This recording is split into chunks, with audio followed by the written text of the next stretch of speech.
approach their practice by going beyond traditional professional development to address the whole educator, mind, spirit, and pedagogy. Andrew and I founded Developing Education in 2024 to create transformative experiences that empower educators and leaders to become the change agents our students desperately need. We're not here to give you another binder of lesson plans or strategies to manage the broken system. We are here to fundamentally challenge what it means to be an educator in today's world. Through our work, as Andrew mentioned from our Breaking the Paradigm podcast, that pushes boundaries every episode, to Provocations Magazine that delivers quarterly doses of educational disruption, we are building something unprecedented. This is about recognizing that you, as educators, are not technicians implementing someone else's vision. You are visionaries, philosophers, and scientists of human development. You deserve spaces that honor your intellect, that feed your spirit, that challenge your assumptions, and that connect you with others who refuse to accept mediocrity. We are building a movement of educators who don't just tinker at the edges of a broken system, but fundamentally reimagine what education can be. Educators who understand that revolutionizing education means first transforming ourselves. We know that the revolution our students need starts with us having the courage to break our own paradigms. This is what Developing Education stands for. This is the movement you are a part of, and this is just the beginning. Now, before we dive into our powerful conversation today from Christine Lowry, and I will just say, we did a podcast with Christine over the summer, and our conversation that she, Kelly, and I had completely transformed my view of thinking about Montessori for all children, of thinking about Montessori in the context of inclusion. And so we're so excited to dig into that. And I just want to share about how some of our broader work intersects with what you're going to hear today, particularly through our Breaking the Paradigm podcast and our Provocations magazine. We're not here to discuss tinkering at the edges. We're not here to discuss reform. We're here to think about what would it take to truly serve human development and human flourishing for all young people. And you're here in our Paradigm Breakers Collective, which is where this vision comes alive. And we're trying to build this online community here on School, where folks like yourself can share breakthrough ideas, challenge unspoken norms, and are working to co-create the future of education. So we hope that even after this webinar, you'll use this space, both the synchronous and asynchronous offerings. It's totally free to be on here to ask your questions, share what you're doing, and really help connect with others. And because really, it's not just about being here and learning about this work, it's about building a community that can continue to help each other push beyond, what we may have done last year, last month, the last 15 years, and really thinking about what that paradigm breaking work is that we need to dig into. All right, as we continue with introductions, those of you who have joined us, please feel free to drop your introduction in the chat. We would love to know your name and where in the world you are joining us from. I could not be more thrilled to introduce to all of you Christine Lowry. With 2 master's degrees in special education and a Montessori credential, Christine has many years of experience supporting students with a diversity of learning and behavior needs across ages and in a variety of settings, including the founding, directing, and teaching of 2 inclusive Montessori schools. Christine offers online courses, customized professional development and consults, and coaches Montessori school leaders and educators in gaining knowledge and skills to support neurodiverse learners in inclusive Montessori classrooms. Participants enjoy and appreciate Christine's practical approach in supporting educators as they support their learners, and I know you all will leave this webinar feeling the same. So Christine, thank you so much for taking the time to share your expertise with all of us today. Thank you. I'm absolutely delighted to be here. We're still working out some of the kinks here, and so when it's time to change slide, I'll just let Kelly know to bring up the next slide. So I just want you to know that that's what I will be doing. Okay, so we're ready for the title slide, Kelly, and welcome everyone. So the responsive classroom, Montessori for all. I wanted to start by saying that the students that we are serving today are really not unlike those children that Dr. Montessori observed early in her career. The children that became her motivation to discover how we can best educate a wide range of learners. And it was those children and that motivation that became her dedication for life, honestly, to understand and to guide children and adolescents based on her observations and her experimentation. So let's begin. We're going to jump right in with neurodiversity. And the most important thing to keep in mind here is that this is not about fixing students, it's about supporting students. So when we look at neurodiversity in 2025, what we're really looking at is just this variation in human brains, that everyone has a different way of learning and has different abilities, and that it's normal and that it's natural. It's part of the human spectrum, and it always has been. It's not a medical term, it's a social construct, just meaning that we have different brain functions. Each one of our brains is different. It's important to keep in mind that neurodiversity is not a synonym for special needs or a specific diagnostic category. Our role in understanding neurodiversity is to shift our thinking to respect and accept these human differences and honor the strengths and the gifts that each one of our learners has rather than focusing on their deficits. So, the important thing is that no two human brains are the same. Next. So, some of the differences that we are seeing that we might not be used to. Research from 2020 and is continuing to today has really identified four areas of major difference. There are more, but these are the ones that we might be seeing most often in our classrooms and in our society and our culture. Across all ages, children through adults, researchers are seeing shorter attention spans. In fact, I've even read that a child's attention span is about equal to their chronological age. Now, I don't, as a Montessorian, I don't see that, but the point that attention spans are getting shorter means that concentration looks different. And for us Montessorians, normalization is going to look different in 2025 than maybe some of the ways we've interpreted what Dr. Montessori meant by that when she was writing.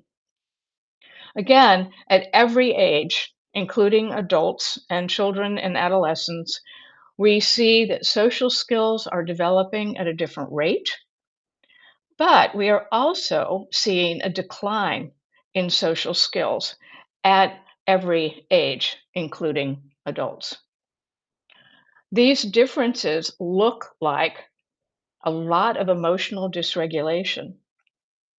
The anxiety level in our society right now is quite high. We have central nervous systems that are in a higher alert state, kind of on the lookout for the whatever perceived threat might come our way. It's rooted really in the very ancient part of the human brain. But it looks like this emotional dysregulation.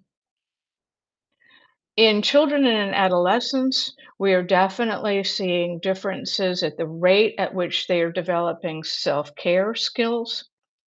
And I just read a report yesterday that it's really upping the percentage of 5-year-olds who are entering kindergarten, who entered in this fall, and 3-year-olds, that the um, referrals to speech and language pathologist are as much as 70% in the 3-year-old group and around 35% in the 5-year-old group.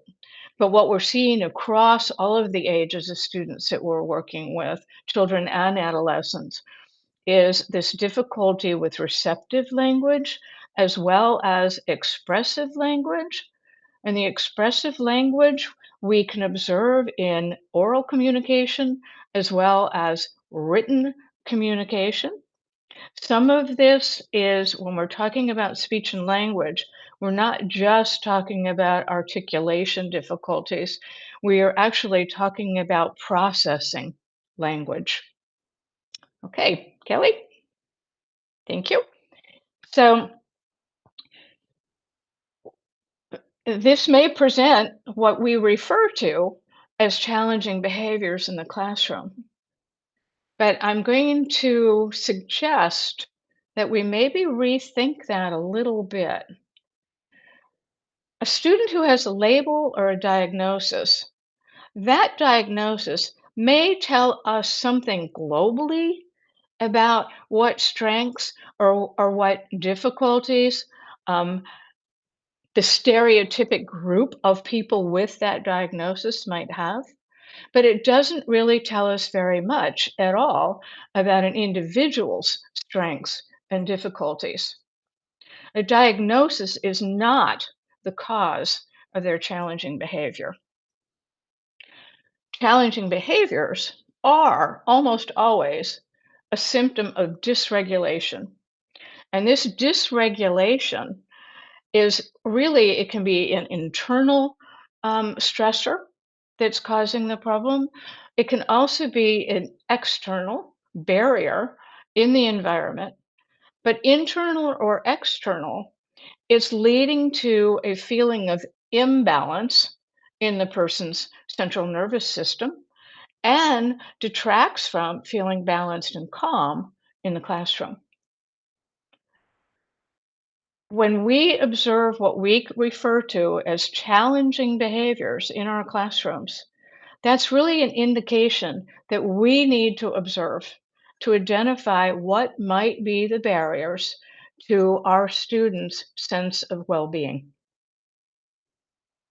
Challenging behaviors in our classroom are an opportunity for us to gain knowledge, understanding, to begin to think about how we can support and serve this wide range of differences that we're seeing in our students.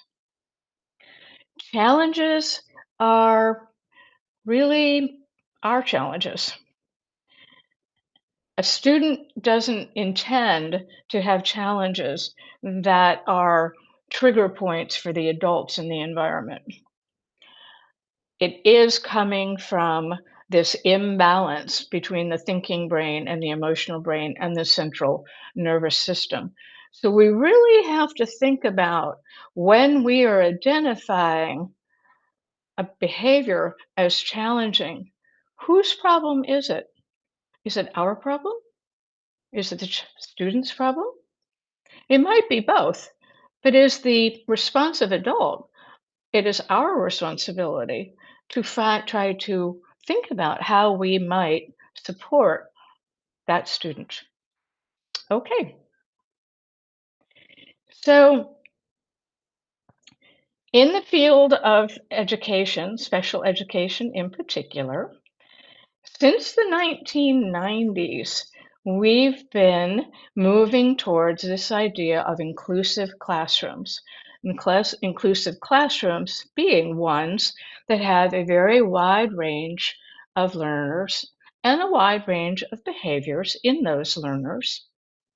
And we're moving towards a more equity lens in understanding who we are seeing in our classrooms these days. Now, this medical deficit model has been around since the early 1900s. And in that model, it was based on, well, if we can just get a learner evaluated, and then we know what the diagnosis is, then we know what their deficit is. We know what the impairment is. And our goal becomes to fix them and to make that student be normal. That is considered to be so outdated, so old-fashioned, and no longer valid according to neuroscience, cognitive science, and educational science. So it's moving beyond that, identifying what's wrong with a child or an adolescent that we are working with, to seeing really what are the social constructs that might be making it difficult for them to feel a sense of belonging and well-being. So again, this is based on current neurocognitive and educational research, and we've been moving in this direction since the early 90s. It's the educator's responsibility to create what's called a neuro-affirming environment that honors each unique learner. Now, when we're talking about a neuro-affirming environment, what that means is that we are looking to support every learner in our classroom. And what we know from these 30 plus years of research is that even if we think about what would be one way of supporting this one student I have who's really having difficulty, what the research shows us is that that benefits all of the other students. Their difficulty may not be as intense and as frequent, but the supports that we put in our classrooms, for one, are what are best for all. It really falls under the category of there's no one size fits all. It's a different way of looking at there is no one size that fits all. It's more like every size fits all. So, whoop, not yet. Can you go back? There you go. Okay. So it's seeing disability as a social construct. And basically, what that means is what are the barriers, or as Dr. Montessori referred to them as obstacles, in the environment that are making it difficult for a student or a group of students to be successful in the classroom? So it's really starting with the prepared adult, and looking at how do we create this environment that supports all students, and we are part of that environment. So, okay, Kelly. So from Dr. Montessori, children are human beings to whom respect is due, superior to us by reason of their innocence and of the greater possibilities of their future. We, as educators, have, in my opinion, the great honor of participating in those greater possibilities, not preparing them for the future, helping to guide them to be who they are and the best that they can be. So we have to really think about how can I accept and respect every student in my classroom for who they are. That's not to say that there might not be days when we wish that they were different from who they are, but that's human nature. And that stays inside. It doesn't come out in our behavior, right? Our role is to support every student with responsive guidance and responsive teaching. And that's what we will be talking about. Well, what does that mean? But it's observing the needs of the students that we are working with and how we can guide them in a way and how we can teach them in a way that responds to their inner guide, as Dr. Montessori talked about, right? We want all of our students to feel trusted. We want them all to feel like they are an important member of the classroom community that belongs as part of that community. And that idea of trusting the child that Dr. Montessori talked about so often is really trusting who they are and who they can be. Okay, thank you. So let's talk about the responsive educators, previously known as the prepared adult. We have to move from this idea of compliance to connection.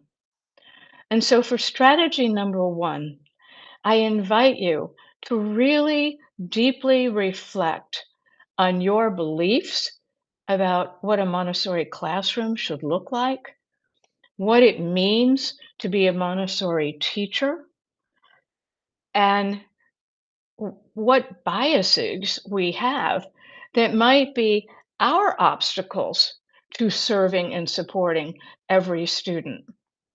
It's those beliefs and those biases that we have that really impact and contribute to our way of being in the classroom.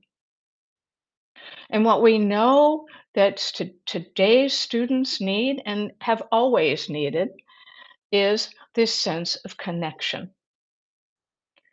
We talk about classroom management, but too often managing becomes micromanaging, where we have this vision of, but this is the way a Montessori classroom is, and these are the coulds and the shoulds and the oughts of a Montessori student. And that's where we get stuck with this, but not all children belong in a Montessori classroom. This child doesn't fit in Montessori. Every time that we are focusing on correction, and too often we try to soften that a little bit by calling it redirection. But what we're really talking about is trying to make the student do what we want them to do in that moment because we have judged their behavior as being disruptive or not what we does not fit with our belief of the way a student should be acting in a Montessori classroom. Now, I have to give a little caveat here. If it's dangerous behavior, obviously we have to respond to that in a way that keeps that student safe and everyone else safe. That is another topic for a whole other workshop. We don't have time today to get into that. But what is important to know is that every time you correct, even if you want to call it redirection, you're giving attention to an undesirable behavior. And you know what happens? That's the behavior that gets strengthened. That's research. And that's research that's been around for a long, long time since the behavioralists. But it still is true today. If we give a behavior attention, that's the behavior that gets strengthened.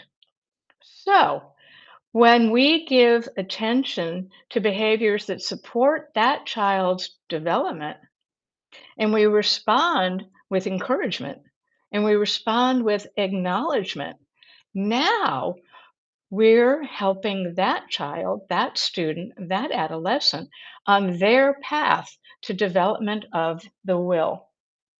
I believe it's chapter 23 in The Absorbent Mind. And if you haven't read it recently, I highly recommend that you spend some time reading just that one chapter, if that's what you have time for right now. The development of the will is not about strong willed, with it just a synonym for stubborn or wants to do whatever they want whenever they want to do it.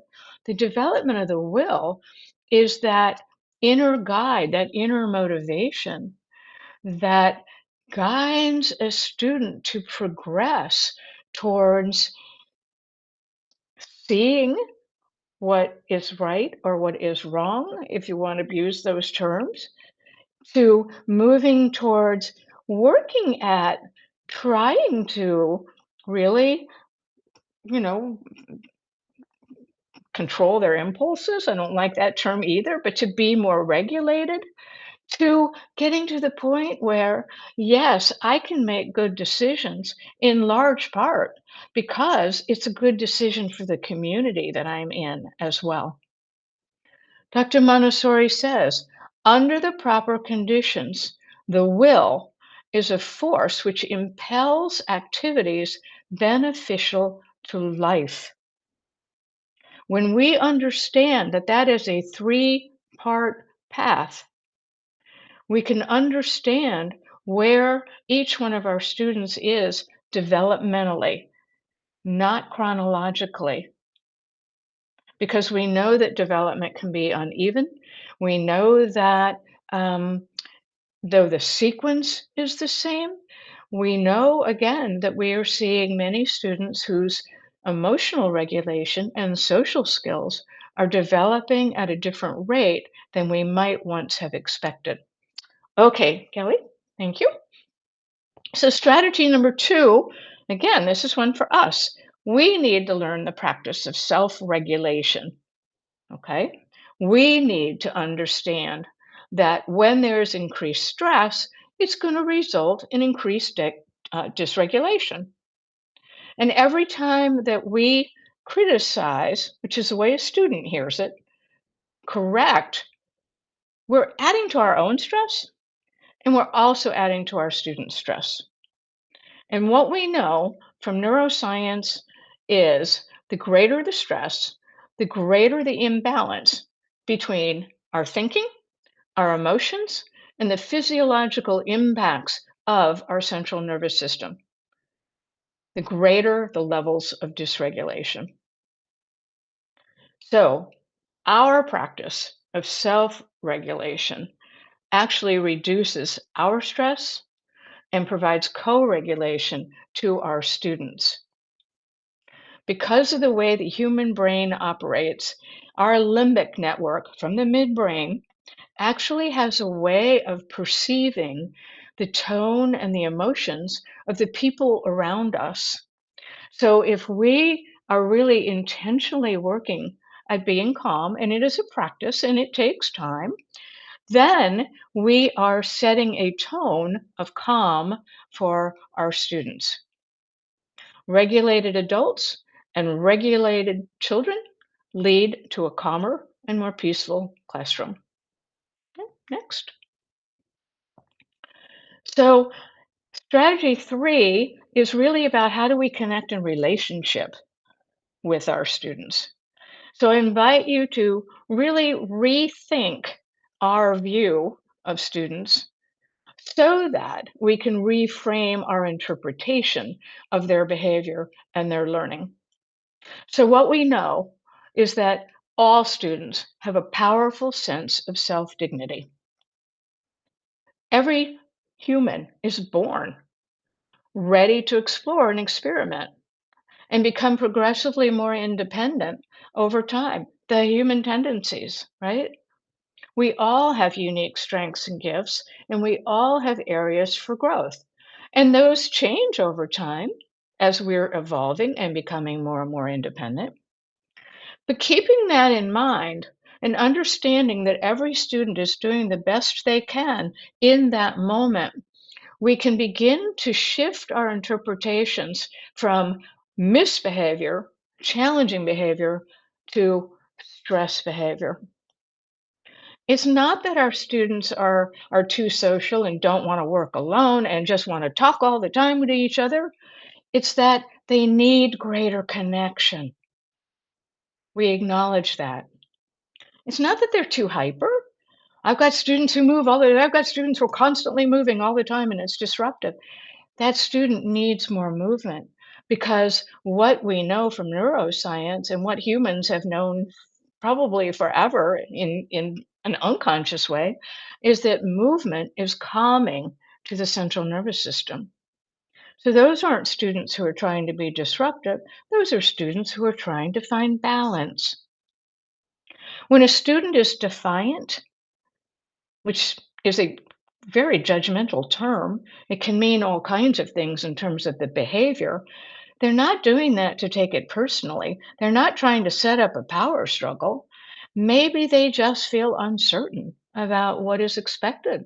Maybe they don't feel confident in their ability to do what needs to happen right now or what we are asking them to do right now.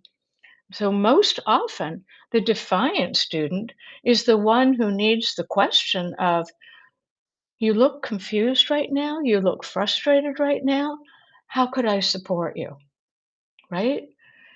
It's not about consequences because consequences don't change behavior. What changes behavior and gets somebody ready for learning is support, emotional support. Kelly? Thank you. So, as the responsive educator, we have to work at, over time, reflecting on our bias and moving towards scientific pedagogy. So, strategy 4 is really think about how can we serve our students with responsive guidance that supports that student's development. And the key to that is observation. We have to intentionally spend time observing. And one way that we can do that is by decreasing the amount of time that we are micromanaging. That's why it's so important to reflect on what is our bias about what a Montessori classroom should look like. Our observation has to be rooted in curiosity. To the best of our ability, it has to be free of assumptions. Our only goal in observing is trying to understand. What is this student interested in? What is their pace of learning? What do I see about their exploration? And what do I see about their engagement in the environment? What are their strengths? And what might be the obstacles or the barriers that are limiting that student? The first step an intending Montessori teacher must take is to prepare herself. The pronouns are Dr. Montessori's. She must keep her imagination alive. The Montessori teacher is constantly looking for a child who is not yet there. It's trusting in the child and having faith in the child's ability. Okay, next slide. So we go from the work that we do to prepare ourselves, the ongoing evolving of our ability as educators who can respond and guide our students, to looking at the responsive environment. So, strategy number 1 for the environment is that we really have to develop this variability perspective and create this neuro-affirming environment that supports all students with a physical design, with the emotional tone of the environment, and with the social community that we help guide. Next. So let's check in with Dr. Montessori again and see what she has to say. The developing child not only acquires the faculties of man, strength, intelligence, language, but at the same time, he adapts the being he is constructing to the conditions of the world around him. Our students are adapting to the conditions that they find themselves in 2025. Now, the adult himself is part of the child's environment. The adult must adjust himself to the child's needs if he is not to be a hindrance to him, and if he is not to substitute himself for the child in the activities essential to growth and development. Our one duty is to learn from him on the spot and to serve him as best we can. That observing is going to help us look at, yes, I learned how to prepare an environment when I did my Montessori teacher education, but how do I prepare it for today's students? Kelly? So, spaces that work for all. Work areas, right? We have whole group area. We generally have those in Montessori classrooms already. But do we have intentional small group areas? Because what the research tells us is that students actually, of all ages, actually learn better in small groups than they do individually. That's a big shift in our thinking, right? We also want to have, though, those areas in our classroom where an individual can work if they choose to work in that area.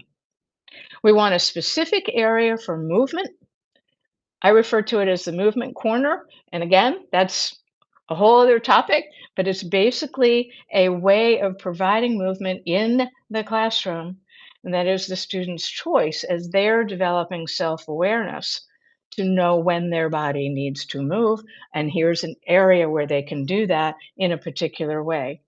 We also have an area that's specific for self regulation strategies and tools that we've modeled, that we've practiced, that we've taught, that we've role played with our students. And when a student is beginning to feel like they're getting dysregulated, they're getting frustrated, they have a place where they can go to engage in one of those tools. So we're also teaching how to develop self awareness and how to develop what's called self management, right? We want activities in our classroom that will engage our students based on our observation of their interests and their readiness. People don't learn things that they're not interested in or, or that they're not ready for. So we really need to think about how do we reduce the number of materials that we have on each shelf. I was taught that you have out every material in the Montessori curriculum in every area at the first day of school. Today's science tells us that that does not work. Um, there is research from Angeline Lillard that shows too that the more supplemental materials that we have in a Montessori classroom, the more we're reducing concentration and attention on the Montessori materials that actually benefit our students. Okay. We want to create a sensory sensitive environment. We need to be mindful of reducing the visual and the auditory clutter because so many of our children and adolescents in this time have difficulty processing sensory information and, more importantly, integrating that information. So we've always had minimal wall displays. We've always tried to have neutral colors. Any decorations that we have in the classroom should be there with intentionality. There is a reason for it. We know that already. Most of us know that natural light is preferable to overhead fluorescent lights that can trigger the central nervous system in a way that we're not conscious of. But we also, most Montessori classrooms have some sort of a countertop or a sink set up, right? Um, that's not an area for teacher storage. That is an area for student use. So it needs to be clear and ready for their use. Same thing with student storage. If you have in an early childhood classroom, let's say you have cubbies with the students' coats and shoes and lunchbox and that, think about how you might cover that during the work cycle so that it's not creating a visual clutter that can be disruptive. Somebody actually got a grant to do a study about plants in a classroom. And guess what they found? Plants are really valuable in a classroom. We've known that as Montessorians. But now we've got research proof. Okay, next slide. We want to be aware of the climate and the tone of the classroom. So strategy 4 here is it has to be consistent and predictable, not rigid, consistent and predictable so that our students know what to expect on a daily basis and on a weekly basis, that we have routines and transitions that are notoriously difficult for many, many students that have been well planned, and that we have thought through what's the goal, what's the prior knowledge, what are the materials, what are the steps for completing that routine. And we've modeled it and we've taught it and we've role played it. So, in real time, our responsive guidance when a student forgets a step can be to remind them of that step. We have to allow for brain breaks and movement breaks that become the student's choice once they have developed the self awareness of when they need it. And we have taught them some different ways of getting that movement and taking brain breaks. We want to have comfortable seating options because we do have a lot of students who need a lot of movement. So, an exercise ball, for instance, or a therapeutic stretch band on the legs of the chair. Not for every student, only for the students who need it. We need individual sensory supports, not a basket full of noise canceling headphones so that we have one for everybody. It's about what is equitable in support, not what is equal in support. Okay, Kelly? The social community of belonging. Our students need to feel emotionally safe. They need to feel like somebody in that classroom gets them. An adult is there who sees them, who understands them for who they are, and is ready to soothe and comfort them, support them when they need it. It's that security that allows every one of our students to fully access everything in the classroom, to fully participate in every setting and every activity in the classroom, and most important of all, to feel like they are an important member of that classroom community. They belong. Next. So, some opportunities for guiding towards social cohesion that Dr. Montessori referred to as a naturally, spontaneously occurring activity. But there are some ways that we can encourage that. We can have group conversations where we talk very openly and honestly and accepting of the strengths we have and the difficulties we have, and how we're similar and how we're different, and students at every age, once they're verbal, can I've had conversations like this with toddlers. It's a toddler conversation versus an adolescent conversation, but it's a conversation. We want to involve our students in the agreements of how we want to be treated and how we want to treat others in our classroom, and have those conversations and let them be part of those decisions. They'll have more buy in, and they will be able to support one another in progressing towards those agreements. We have rituals in our classroom. Every classroom is slightly different, right? Based on the students that we have and the adults who are there. And so looking at the ways that this is our, as one of my students referred to it, this is our school family. And this is how we do things in our school family, right? It's how do we each help take care of the classroom environment? Not every chore has to be in the afternoon at the end of the day. There may be things that somebody is responsible for, keeping kind of an eye out for throughout the day. When a problem comes up, we meet as a group at the next group activity. We don't have to stop everything to solve it right then and there, but we listen to the children. We listen to the adolescents as well. What are your ideas for how we might solve this problem? What might we try? Okay, we all agree. Let's try that, and then we'll check in another week or so and see how it's going. Okay, we want to let students work together. We want to give them the opportunity to help and support one another. They can encourage each other. They can acknowledge each other's progress, and sometimes they can do it even better than we can. Okay, next. So we want this cohesive social community.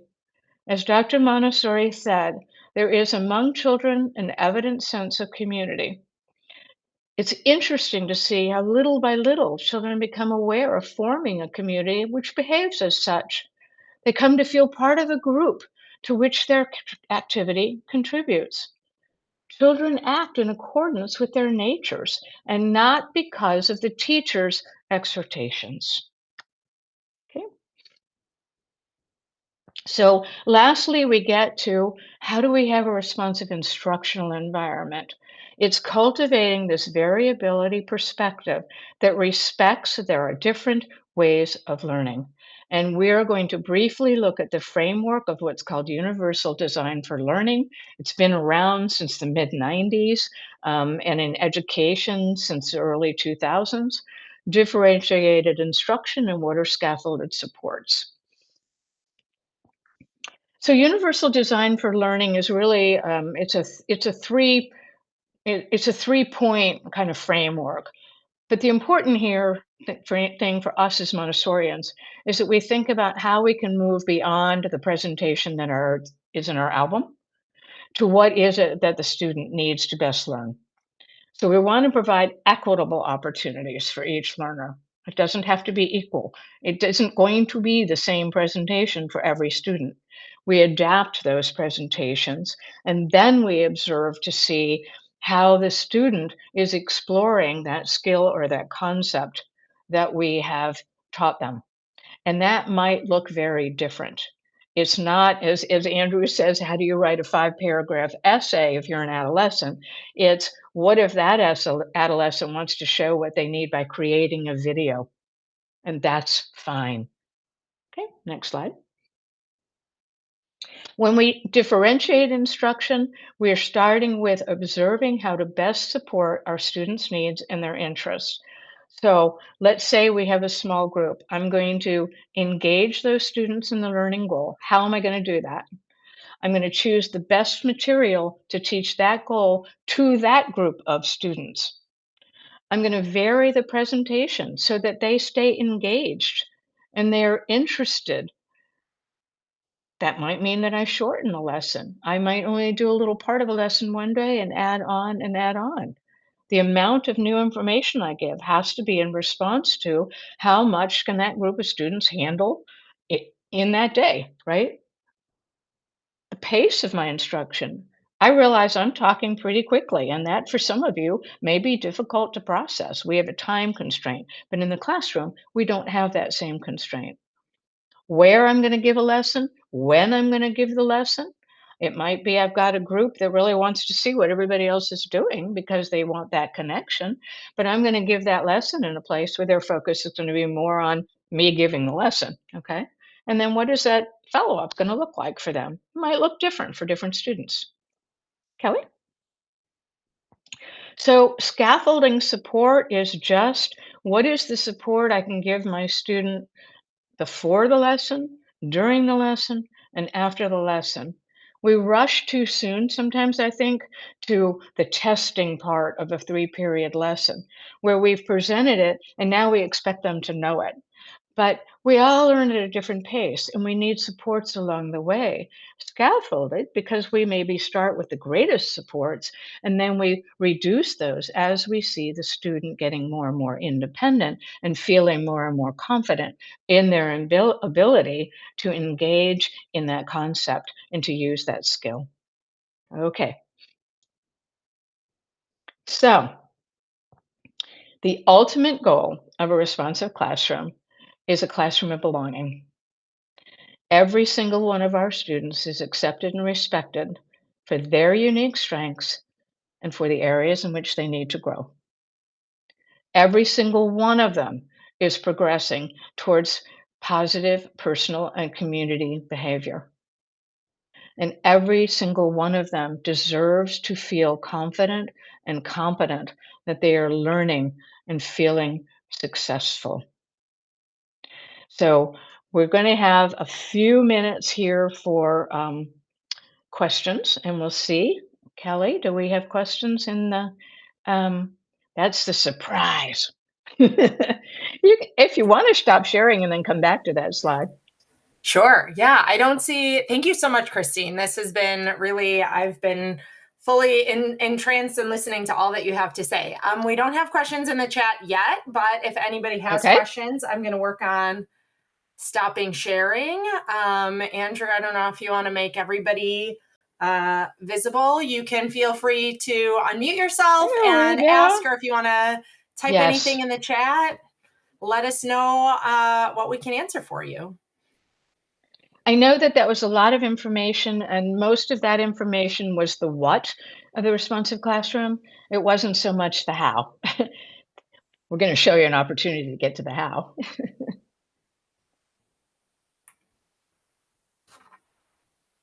So what are your thoughts? What would you like to contribute to this conversation?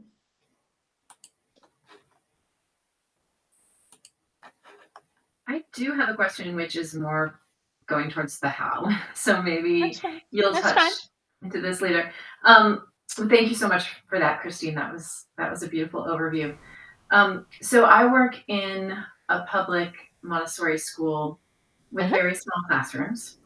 So in our children's house classrooms, we have 33 students and it's a small environment. So I love the idea of having movement areas in the classroom, and we can do some things like yoga or like wall push-ups or things like that. But do you have any other creative ideas for movement area in a small space? Thank you for that question, Caroline. And yes, when I'm talking about a movement area, I mean a corner that is big enough for one person at a time. And in that corner, there is a specific sequence of movements that provide the kind of movement that most students need: proprioceptive, vestibular, and some tactile movement. There's a jumping square that's taped on the floor, the size of which is the student that has the largest feet in the classroom, so that their feet will fit in that square. And that is a closed off, more or less closed off by shelves or a trifold screen, and it's the student's choice. When it is presented in a way, not that quickly, when it is presented in a way that helps students understand the value of it, I've never ever had a student who abused their privilege and has spent a 3-hour work cycle, if you have that, um, in the movement corner. Okay. Another thing that you can do is, particularly in early childhood classrooms, we have walking on the line, but generally that's a very small line.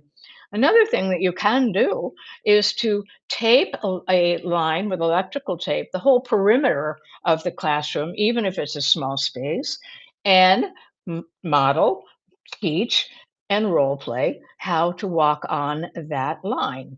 And that, again, it's a work like any other work in the classroom, and a student can choose when their body needs to move, they can walk on that line. Now, depending on the adult's tolerance, right? In my classroom, because I had an inclusive classroom, they could walk on the line, they could hop on the line, they could skip on the line, they could walk backwards on the line, because they knew that walking on the line was a way of getting the movement that their central nervous system needed. And it could be, that one student would start walking on the line and they might be joined by 2 or 3 others. But now, in addition to getting the movement that their central nervous system needs, now they're gaining some social skills, because they've got to be aware of who's in front of them, who's behind them. They've got to adjust their pace. So that's a short answer. Um, it's part of another whole workshop on sensory processing issues. Thank you so much. Thank you, Caroline. Other comments or thoughts? Christine, I see in the chat that someone had the same question as Caroline. So I'll let that person chime in if there are any other specifics they're looking for. And we also have Lowry, who I know works with adolescents, asking for suggestions for helping to remove or address internal obstacles. She's talking about the dysregulation caused by internal or external barriers and how we might address those internal ones.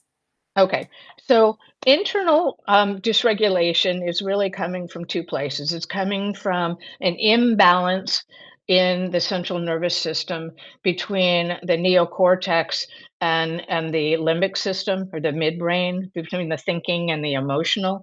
And stress is the cause of that, either external or internal stress.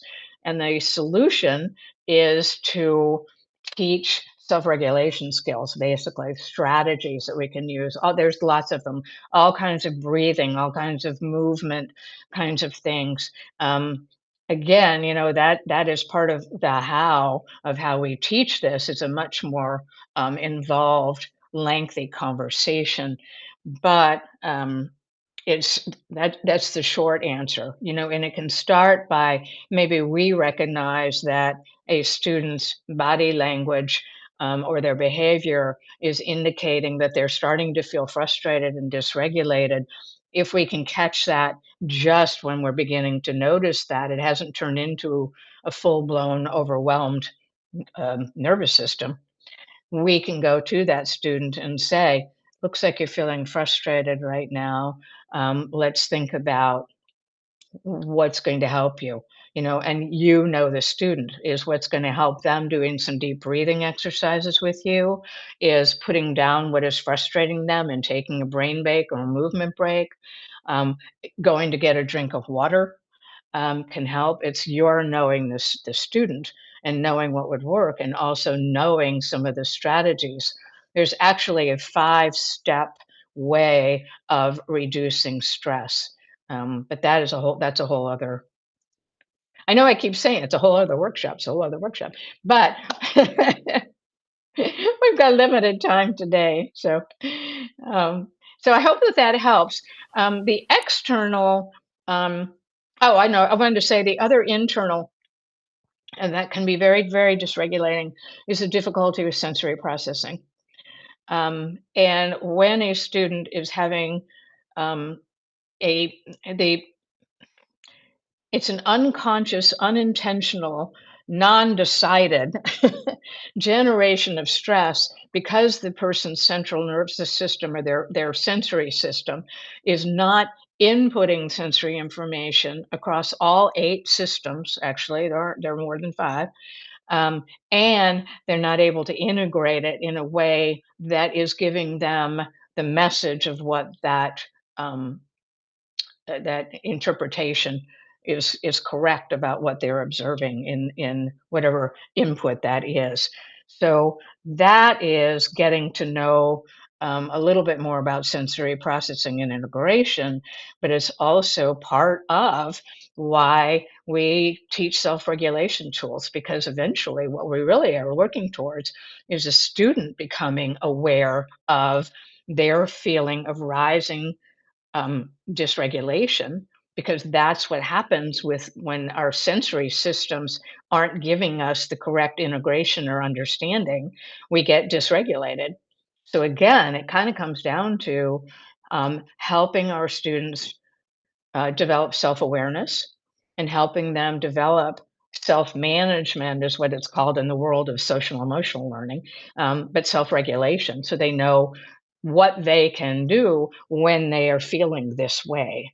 And that's something that is an area of learning that we can do as Montessorians.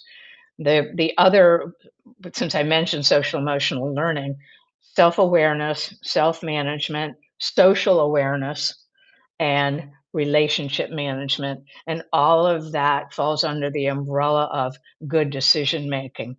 And this is what our students are learning from the time that they are infants all the way through a lifetime. And there's lots of ways that we can support them with that. Thank you for the question, Lowry. I see we have another one. Christine is saying that she has a new student that's picking up on another student's behaviors that are not so desirable, and she's wondering how she can help both of those students. I'm so glad that you said how to help both of them, because what they are doing is co-regulating, but it's co-dysregulating. Right? So it really is helping both of them. And a part of it is you didn't can you mention the age? Not that it matters that much, but that could be helpful. But it's teaching both of them some. The one who is maybe the instigator, if you will, needs some help with their management of their behavior. They need to develop some self-regulation tools, and so does the other one.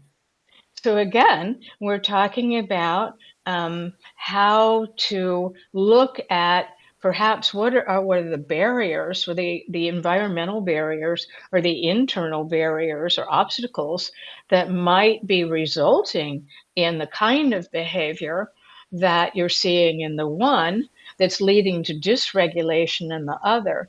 But what I've experienced over the years is that it oftentimes it's the child who it has the same challenge, the same barrier, that is working so hard to keep it together. And then they see another student in the classroom who isn't able at that moment to work that hard, and it's just enough to push that other student over the edge. So really observing very, very carefully might give you a greater sense of what are the barriers for the one who's working really hard to hold it together, particularly if there's some sensory issues involved, because a person can only kind of maintain that external persona, if you will, for so long before the nervous system and the limbic system just gets completely overwhelmed. And then, it's in the autistic community, they talk a lot about masking and autism burnout. And it's really the idea that, particularly in the workplace, yes, to a certain extent, we're talking about students, but we're also talking about adults in the workplace, that they're working so hard to not look autistic, whatever that means to somebody, right? Um, that that they have to pretend, they have to try really, and it takes a lot of cognitive energy and a lot of emotional energy to do that. And so I'm not saying that these students are autistic. I'm just saying that's an example of this idea of I can only hang on for so long, and then I get pushed over the edge, right? So we really want to observe very closely, and it's kind of the same question that Lowry was asking. If we can begin to notice the signs that a student is just beginning to get dysregulated, it looks different in different people. It could be scrunched up shoulders. It could be a look on the face. It could be tapping their pencil on the table. It could be making noise with their feet. It's what are those signs that that particular human being is beginning to get frustrated or dysregulated? And can we go to them, or can an adult in the classroom go to them at the very beginning of that cycle? There's some work that's been done on what's called the cycle of aggression, and when we can identify it at the very, very start and offer support right then it doesn't go through up to cycle 3, where now we've got a student who's in full-on fight or flight mode.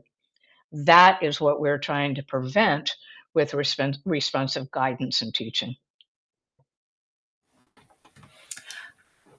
What a beautiful answer, Christine. I'm just wanting to chime in that we got an answer that it's a new class of mostly 3-year-olds. It's a small classroom of 9 children, and Christine is alone and is realizing that feeling like she's giving one child too much attention. We have another question that may be in the same vein from Agnes, who says that she has a child who starts laughing and laughing and laughing, like silly giggles, when she looks for attention or is not deeply focusing, which she can do at times when she finds purposeful work. She's wondering which tools you can suggest for her to regulate her laughter. And don't get me wrong, she loves to laugh herself, but this student's laughter can be very distractive to the whole classroom. Agnes is wondering if taking her out of the room might be the right direction. I am not one to recommend taking a child out of a classroom. Even if a child is engaged in aggressive behavior, which we don't want to see, we want to try all these things first so that doesn't happen. It's better to take the other. And in this case, you can't take out all of the other children. I would look and see what this laughter represents for this child. It sounds to me like it's the child's way of attempting to regulate. And it's not that this child is trying to get attention or to be disruptive to other children. It could be that, and it seems counterintuitive, but there are some people who, when they are frustrated and dysregulated, might laugh or might smile, or it's not the typical things that we might see as, oh, that's frustrated behavior. And so I would look really, really closely, start observing as much as you can of what are the circumstances when this child starts laughing. Are that you mentioned something about their concentration and they can attend when it's meaningful work. I would want to know meaningful to who. Is it work that you're seeing as meaningful, or is it work that's meaningful that the child has chosen? And what is behind that laughter? That strikes me as a indication of an attempt to balance. it's I hope that helps a little bit. And I will say that a group of 9 is difficult. During the pandemic, I taught an inclusive micro school with a very, very few number of students. My favorite number of students in an early childhood classroom is 32 to 36. Um, and this was a very, very small classroom. And because there weren't enough different personalities, there wasn't enough variation, it actually made it more challenging. So 9 can be a challenge in and of itself that, there's nothing you can do about that. That's the number that you have. But I would really look at what is this behavior telling you? What is that laughter communicating to you? And don't make the assumption necessarily that this is a child who's seeking attention. If they are seeking attention, what kind of attention are they needing in that moment? Maybe they need help with what they're working on. Maybe their concentration has ebbed and flowed because they don't really know what they're doing and they feel uncertain about it. So those would be the things that I would try to look for, and see. It's probably not intentional behavior, is what I'm basically saying. So. I love that. Yeah, I call that most generous interpretation myself. Another question we have, specifically about whether or not to take a student out of the classroom, is why would you leave an aggressive child in the classroom in such a situation instead of leaving? This person is just trying to better understand. One, because unless you've been taught in a therapeutic hold, you could get hurt and you could hurt the student. Two, because the research shows that when we segregate students, we're really contributing to their lack of belonging and feeling of comfort and soothing in the classroom. And there is a protocol. If it gets to the point where a student is overwhelmed to the point of being aggressive, and the whole point of the responsive classroom is not to get to that point. And there are many ways not to get to that point. But if you don't know those yet, you don't know them, right? So it is what it is. There's a protocol for how we support a student who's engaging in dangerous behavior in the moment. And it's a whole protocol to follow. Now, when I say aggressive, it's not the child who's walking by another student and kind of bops them with the back of their hand. I don't consider that aggressive. Aggressive is you've got a chair over your head and you're getting ready to throw it. So we also have to look at what do we mean by aggressive behavior? And is it, sometimes a child that has a difficulty reading the signs of their muscles and their joints. It's called a proprioceptive difficulty. Sometimes that's the child that'll kind of, bop their friend on the arm as they're walking by because they're getting a little proprioceptive input. It's also the way that usually boys, I don't mean to be stereotyping boys, but that could be a way that boys are interacting with one another. Boys can be more physical in their interaction, whereas girls can be more verbal in their interaction at a certain age. So we also have to look at what we mean by aggressive. But what all of the literature and research says is that removing a student from a classroom is not beneficial to that student or any of the others. And the protocol basically involves one adult supporting that student who is now in fight or flight mode, and the other adult gathering the other students in as far away in the room as possible and processing with them what they are seeing, because let's not think for a moment that they are not feeling stress from that. They are. And so that other adult needs to really help them um, uh, understand what they're seeing, and that the adults are keeping everyone safe. So that's a very, very teeny short explanation to what the cycle might look like of really truly aggressive behavior.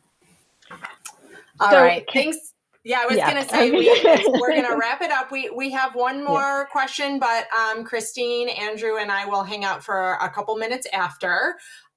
question about how to communicate to teacher trainers what it takes to create truly inclusive Montessori environments. So Lorena, if you have a minute to hang out after, we will loop back to that.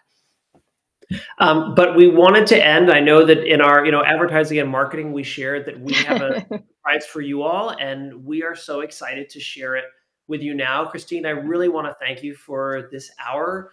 We really believe that your work is revolutionary, and that's why we're here. That's why we've invited Christine to work with us at Developing Education, and we know that that's why you all are here too.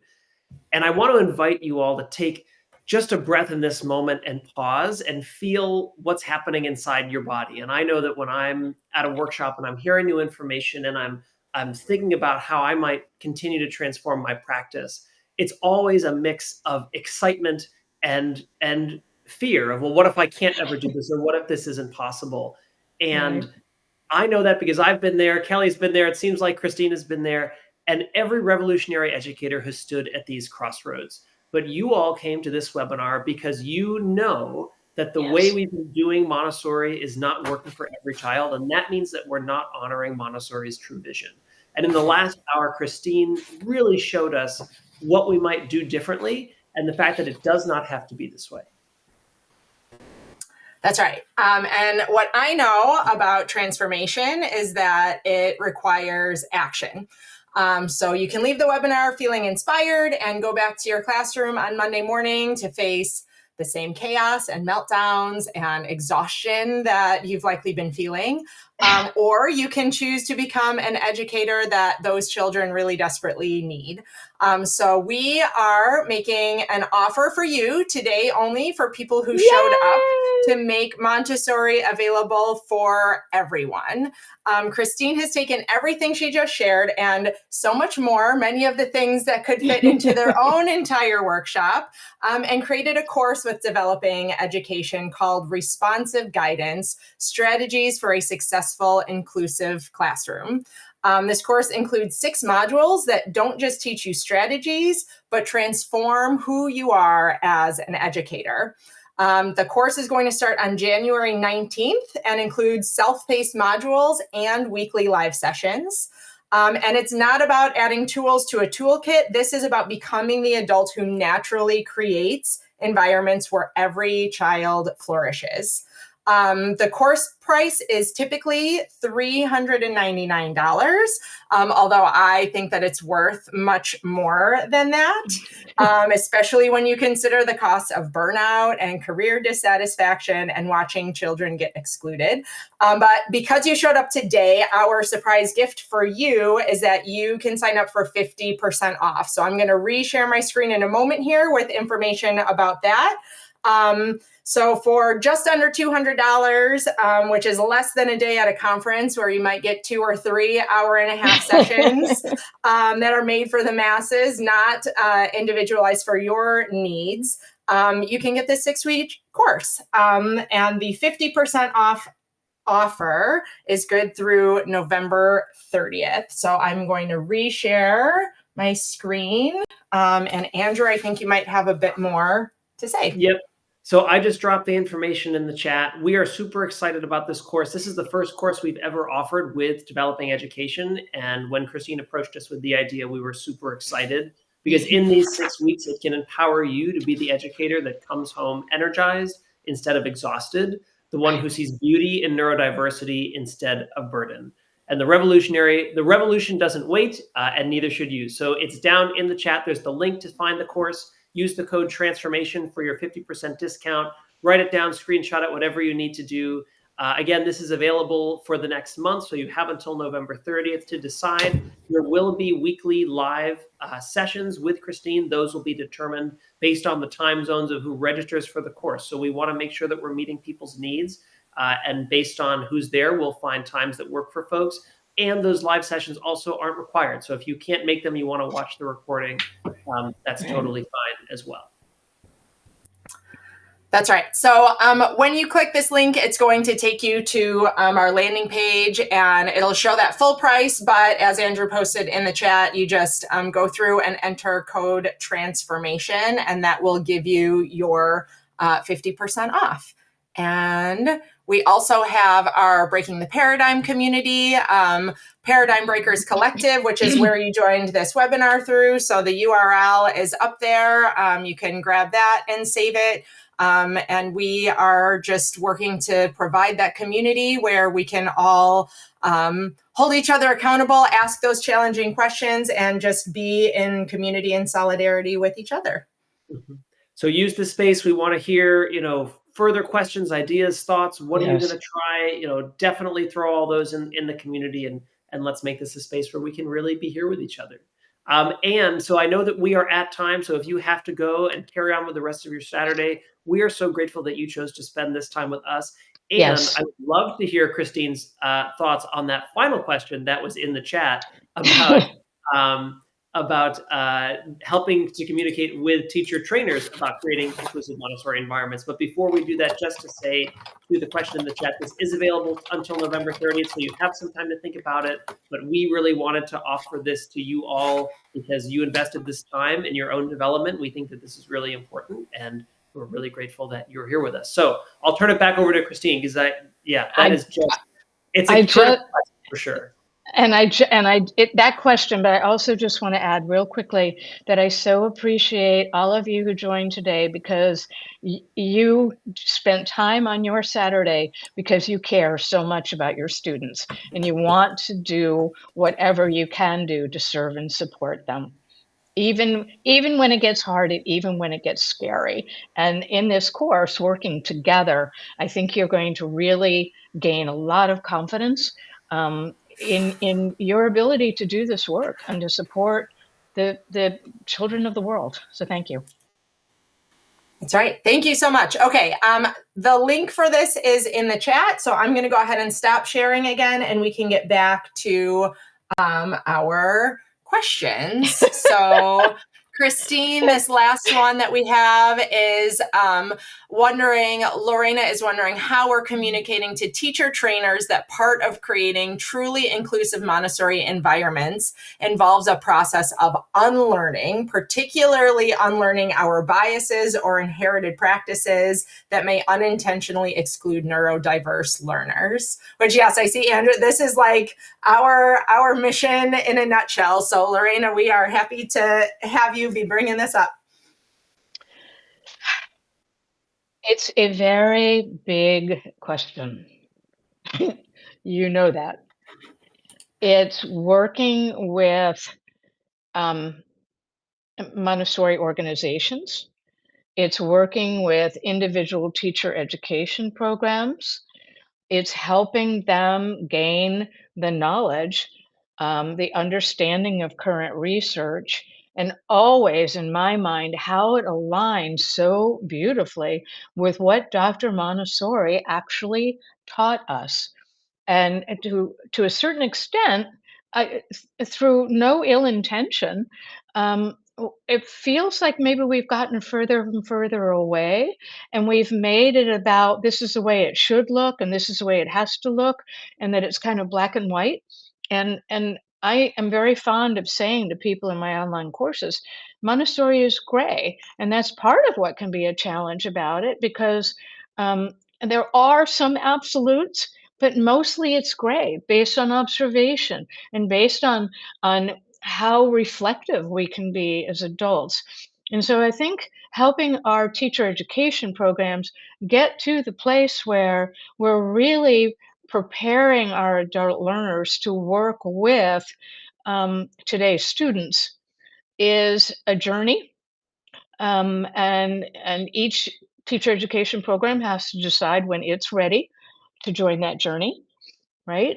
And then making sure, and this is, I will fully own it, it's a little bit of a trigger point for me. I oftentimes wonder how closely vetted some people are who are sharing information, and if that information that they're sharing is accurate, if it's based on current research, what kind of experience, what kind of, we know when we're talking about neurodiversity and people who choose to identify as specifically neurodiverse, the two most important things are what kind of education a person might have to be sharing information, and what is their lived experience.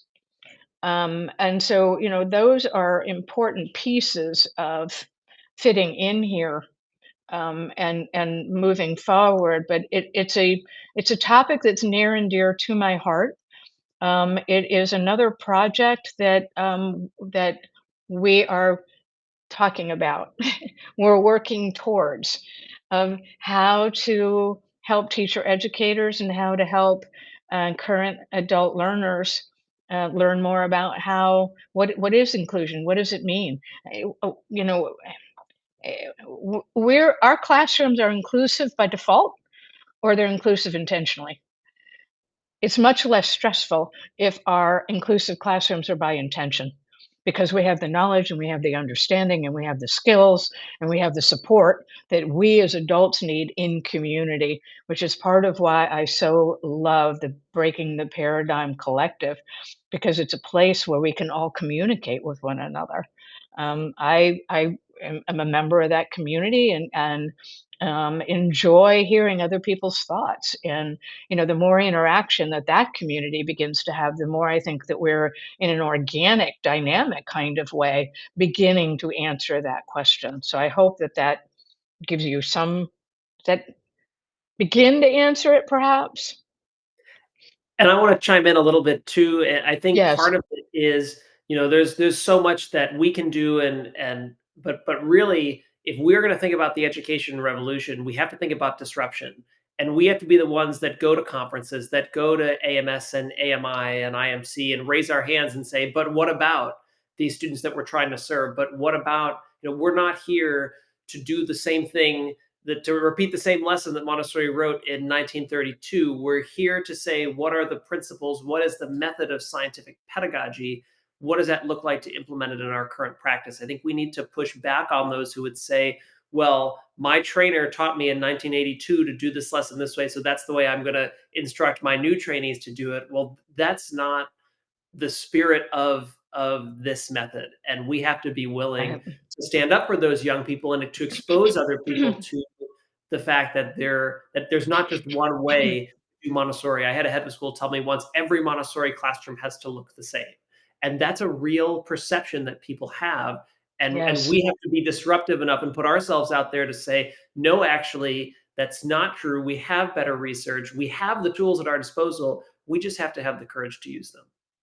And more importantly, that's exactly how Dr. Montessori was her entire life. I don't believe that she ever intended that in 1952, when she passed away, this is it, here it is, full blown, this is the way you're going to do it forever and ever and ever. That's not who she was. She was a scientist, she was an observer, she was a learner, she was a reflector. And when we follow in her footsteps, we are carrying her vision forward. Well, thank you, everybody. It looks like we've come to the end of our questions. Again, we're so grateful that you're here. You're in our Paradigm Breakers Collaborative. If you want to get in touch with us, drop us a line, make a post. We want to hear from you. But thank you so much for taking this time today. We will also share the recording with you. So if you want to come back to these insights, we'll make that available for you as well. So thank you. And if you have colleagues that would benefit from this webinar, we are offering the same thing again on November 3rd. So if you want them to be a part of this, feel free to share this information. You'll see it on the calendar of our Paradigm Breakers community. So there's plenty of Christine to go around. So bring more folks to November 30th. Thank you so much. And really appreciate you all being here. Thank you. Yes. Thank you. Enjoy the rest of your weekend. Yes. I see your question about the course. The course starts January 19th. It's going to run for 6 weeks. We have synchronous options and asynchronous work. We're going to determine when the live sessions will be based on who signs up, and we'll find a time that we think will work for most signups. Christine, I don't know if you want to give more details. No, I just wanted to say that the first module videos will drop on the week of January 12th.